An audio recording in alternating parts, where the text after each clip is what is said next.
Dr. Mukul sangma ubade unong ngelam jong ka party TMC jong ka jela megle abat ubade ru unong ngelam geliang persya ha ka apsau tari unai lur ulalik menjurib ya ka Jingthiah na ka benda ka hospital basispa Jingthiah ha Mawkyrwat ha ka ni ka jingne jurib ulalap ba ka ni ka caka ajing sumar kampat rekam AA hadu menta watla Naduh usnam arja khatwei menba udang long chief minister jong ka jela ulalik benbu yu monong rem haringkat bat uba roweling do bamkwa riwar belai ha ka ba ulabu ya ka Jingkylli babalai hadu menta usnam kimla ban Plie ya ka te ka caka ajing sumar Mawkyrwat ha ka ni kesengi ulalai ru banyak kendu yakin nong thiapang ha ka te ka si Mawkyrwat bat ya ka caka trekam jong ki doktor bat ki nurse ulalap bakalong shisha ka bakhapnya habaro kiliang kumta kaladon kam ban pleno ya ka te ka caka ajing sumar sispa Jingthiah namar bakalong ka jingmentoy ya ki pat ba jong ka than privilege to visit CHC as well as this new 100-bedded hospital.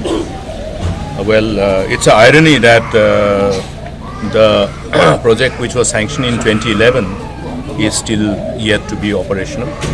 I'll be glad to see if this is operationalized immediately, because 2011 and this is 22, quite long time. But the infrastructure that has been created is definitely something which will benefit the people of the district.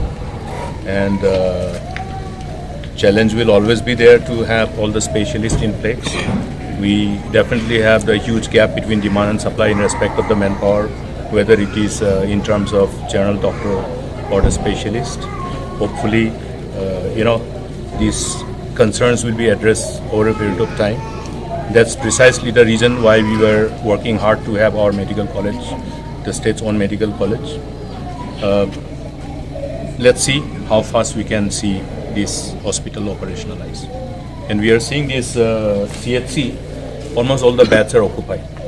That's I must say, it's something which is encouraging, because it has always been difficult to convince our people to have institutional delivery.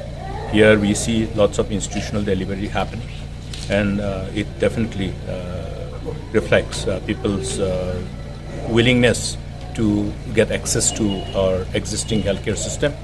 I also interacted with DMNHO and other medical and health officers here. They are very effectively utilizing the benefit of mega health insurance scheme, and that is another thing which I would like to place on record my sense of deep appreciation.